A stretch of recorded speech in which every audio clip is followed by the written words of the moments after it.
बहुत ध्यानपूर्वक सुनिएगा। हमारे जीवन में कलयुग प्रवेश करने के 5 ही तरीके हैं। कलयुग का प्रभाव, कलयुग का दुष्प्रभाव हमारे ऊपर 5 कारणों से ही होता है। बहुत ध्यानपूर्वक सुनिए। 6वां कोई कारण नहीं है, 7वां कोई कारण नहीं है, केवल 5 कारण। अगर 5 कारणों को ध्यानपूर्वक सुन लिया जाए, ध्यानपूर्वक उन पर थोड़ा सा रिस्ट्रिक्शन लगा दिए जाए, तो कलयुग का प्रभाव नहीं होगा हमारे ऊपर। देखो, एक बात तो स्पष्ट है कि प्रभाव से आप पूर्ण रूपेण नहीं बच सकते, पर थोड़ा तो प्रयास करें बचने का। अब बहुत बारिश पड़ती है तो आप छतरी लेकर के जाते हो कि भाई पानी से हम बचे रहें, लेकिन पूरे नहीं बचते, फिर भी कहीं ना कहीं से तो गीले हो ही जाते हो ना।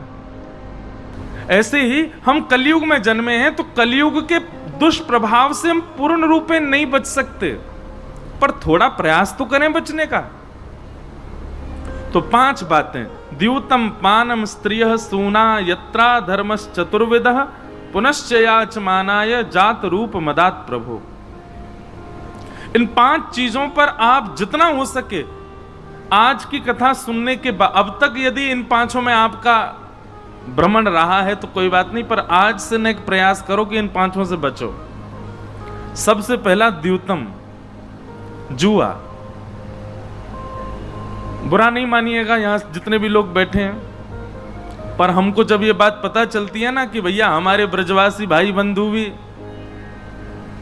दीपावली के अवसर पे और महाराज फिर सट्टा खेलें, आपस में एक दूसरे से मिलेंगे और फिर वहां पे बैठ करके और फिर खेलें। खेल में कोई बुराई नहीं है, लेकिन पैसा मत लगाओ भैया।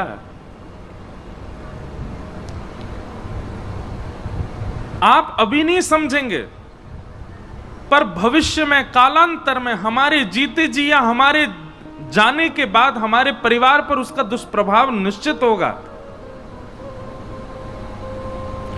कोई अन्यत्र बात नहीं है, पर बालकों का थोड़ा बुद्धि विवेक से शून्य होना, नेत्रों का ना होना, हाथ या पांव का थोड़ा सा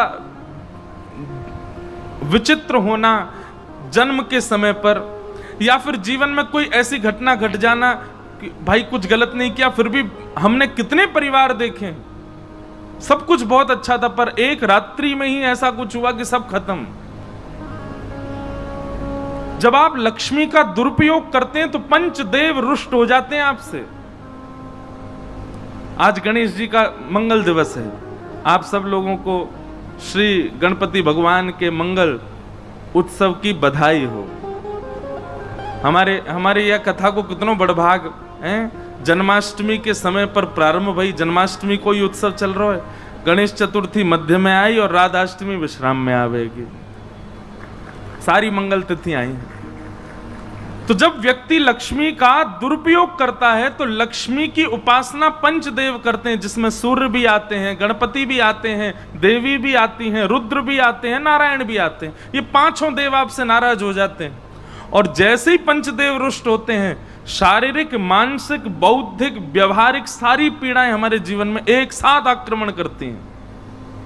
इसलिए भैया लक्ष्मी का दुरुपयोग मत करो, और सट्टा तो बिल्कुल नहीं खेलना है।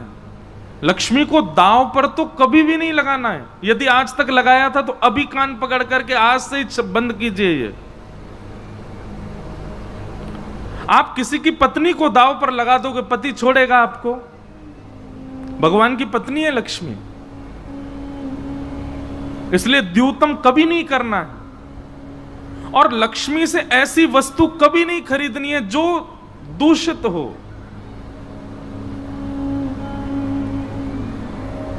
बहुत संभल कर के जीवन जिए।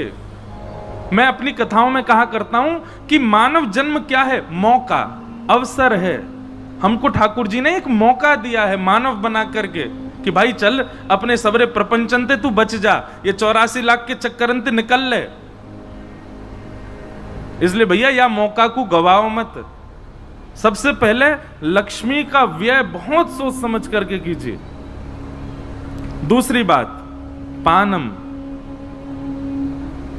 हमारा देह देवालय है। जैसे कृष्ण जन्मभूमि मंदिर है, राम जन्मभूमि मंदिर है, राधा रमण मंदिर है, बांके बिहारी मंदिर है, ये हम सब भी चलते फिरते मंदिर हैं।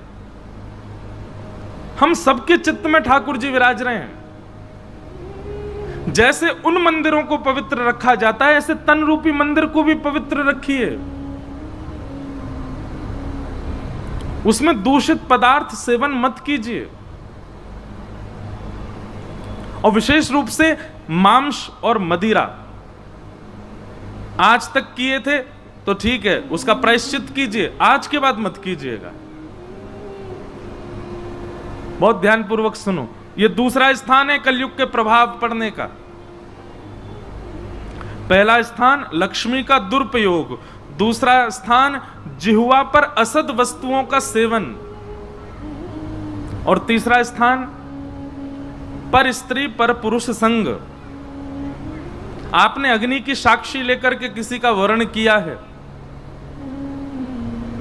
एक बात कहें, जप में जितनी सामर्थ्य है, यज्ञ में जितनी सामर्थ्य है, तप में जितनी सामर्थ्य है, योग में जितनी सामर्थ्य है, उससे कई गुना ज्यादा सामर्थ्य है एक पातिव्रत और एक पत्नी व्रत में। एक वर्ष का नियम ले लो, क्या हम जप आदि कम करेंगे, हम यज्ञ कम करेंगे, हम अनुष्ठान कम करेंगे, हम मंदिर भी कम जाएंगे, हम पाठ भी कम करेंगे, लेकिन एक वर्ष के लिए ऐसा नियम बना लो। वैसे तो जीवन को नियम होना चाहिए भैया, कितने बुरे दिन आ गए, एक वर्ष को लेना पड़ रहा हमें। एक वर्ष तक करके देखो, क्या पतिव्रता, पति के प्रति पूर्ण भाव, पति के अन्यत्र कोई दिख जाए, चाहे कितनों महाराज सुंदर हो, कितनों योग्य हो, कितनों गुणवान हो, वह के प्रति कोई भावना ऐसी नहीं। ऐसे ही पति पत्नी के प्रति एक वर्ष केवल इस नियम का पालन करके एक वर्ष में आप अनुभव कीजिएगा, आप जो बोलेंगे वो हो जाएगा। पतिव्रता नारी और पातिव्रत धर्म का पालन करने वाली पत्नी, अरे कहां तक कहें, इनमें इतनी सामर्थ्य आ जाती है कि अगर सूर्य को कह दें कि आज प्रकाशित मत होना तो बादल आ जाएंगे, प्रकाश नहीं होगा। जब तप नियम साधन अनुष्ठान योग बल ये सब एक तरफ, और पातिव्रत और पत्नी व्रत ये एक तरफ। ये तीसरा कारण है कलयुग के प्रवेश करने का। इसलिए इस व्रत को धारण करो। क्षमा कीजिएगा, यदि पातिव्रत और पत्नी व्रत में आप श्रेष्ठ नहीं है तो आपकी एकादशी भी विफल है, आपके सोमवार भी विफल हैं, आपके सारे व्रत एक प्रकार से विफल हो जाएंगे यदि इस व्रत में आप निपुण नहीं हो तो तीसरा क्या है? पर स्त्री पर पुरुष संग नहीं करना है। और चौथा हिंसा। हिंसा का मतलब क्या होता है? विवाद। हम लोगों की स्थिति पता है कैसी है?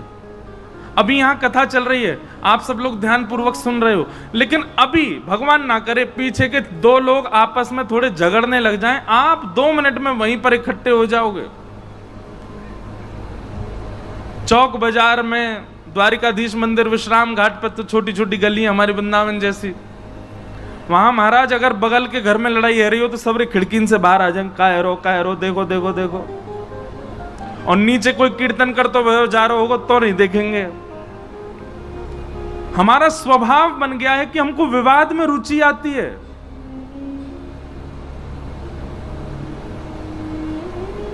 और एक बात बताएं, यदि आपकी विवाद में रुचि बनती है, विवाद में रुचि का मतलब यह नहीं कि यहीं की लड़ाई झगड़ा में आनंद आ रहा है। महाराज टीवी में हूं, सीरियल में हूं, फोन में हूं और पिक्चरन में हूं, यदि ये लड़ाई झगड़ा ज्यादा पसंद है ना आपको, तो ठाकुर जी दूर हैं आपसे। अभी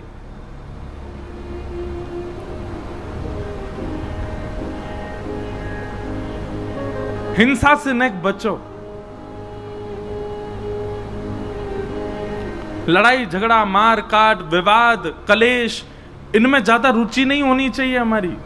अगर इनमें किंचित भी रुचि है जरा सी कोई बात हो जाती है, गाड़ी चला रहे हैं, पीछे से रिक्शा वाले ने छुपा दिया, ओ महाराज निकर के गए, दे दिए वहां में 2-4 धर दिए और तेरे को यूं करूंगा यूं। समझ जाइयो ठाकुर जी आते कोसों दूर हैं, ठाकुर जी मिलेंगे ही ना आए। क्यों? विवादी व्यक्ति है। ठाकुर जी को तो सरल स्वभाव वालों प्रिय है। अरे कहां तक कहें, अगर बहू ने सब्जी में ने कछु ज्यादा तेज कर दियो, नमक तेज कर दियो या मिर्च कम कर दियो, महाराज बरस पड़ी वापे। समझ जाइयो सासू मां कितनी माला जप रही हो, ठाकुर जी दूर हैं। भगवान कहेंगे तुम मानव को नहीं सह पा रहे, मुझे कहां से सहोगे। इधर देखो, यहां देखो, आपस में बतियान लग जाएं भैया, कहां बताएं। हैं मेरी सास की बोल रहे हैं बिल्कुल। भैया माता बहनन की बात तो विचित्र ही है। हमारी बात सुनो ध्यान से, ये सास ननद ना लड़ा रहे हैं, हम कथा सुना रहे हैं। एक बात लिख लीजिए, ठाकुर जी कह रहे हैं तुम मानव को नहीं सह पाते, मुझे कहां से सहोगे। और भगवान सहाने की सीमाएं पार कर देते हैं। मानव तो फिर भी थोड़ा आप पे रहम करेगा, पर ठाकुर जी तो उस स्थिति में पहुंच जाएंगे कि सह ही नहीं पाओगे।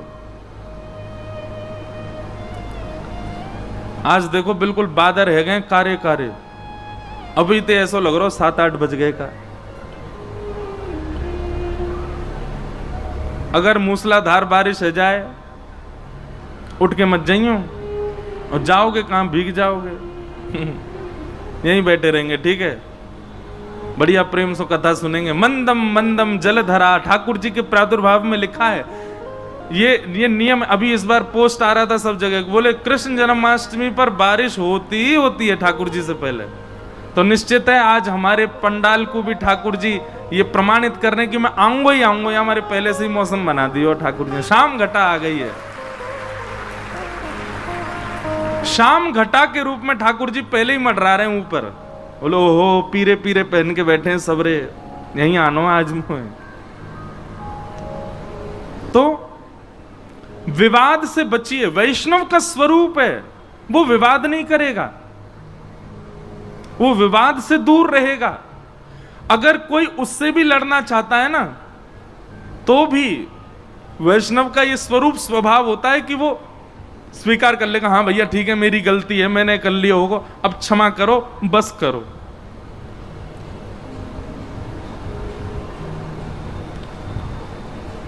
तो द्यूतम पानम स्त्रियः सूना, ये हुए 4 बात। अब 5वीं बात क्या है, देखो एक स्वरूप स्वभाव बनाओ अपना। घर में कभी कभी कलेश हो जाते हैं, कभी लड़ाई होती है, कभी कोई नहीं मानता, कुछ ऐसी बात होती है, तो आप प्रयास करो कि अगर सामने वाला अग्नि बना है तो आप जल बनो। सामने वाला अग्नि बना है तो आप जल बन करके उसको बुझाओ, उसको शांत करो। भले ही आपकी गलती नहीं है, फिर भी क्षमा मांगो। कैसे, ये हमारा स्वभाव होना चाहिए, कैसे भी विवाद शांत हो, चाहे हमको झुकना पड़ जाए, चाहे हमको स्वीकार करना पड़ जाए अपने अपराध, हाँ भाई मैंने किया ऐसा, अब लेकिन शांत हो जाओ। ऐसा स्वभाव ये वैष्णव का होता है। लेकिन सामने वाला गुस्सा करे और तुमको तू है जा तो दारी के मैं बताऊंगा, मैं हूं तो ते ना बोलूंगा, तू ऐसे कह रहा हो मैं हूं ऐसा करूंगा, नहीं बोल रहे 4 दिन है गए देखे ही नहीं रहे, ऐसा नहीं। ये वैष्णव का स्वरूप नहीं है, ये भजनानंदी का स्वरूप नहीं है, ये भगवत भक्त का स्वरूप नहीं है। हाँ कभी जब भी प्रेम भाव में नोक झोंक है जाए, थोड़ा ना एक आनंद हो, वो अलग बात है।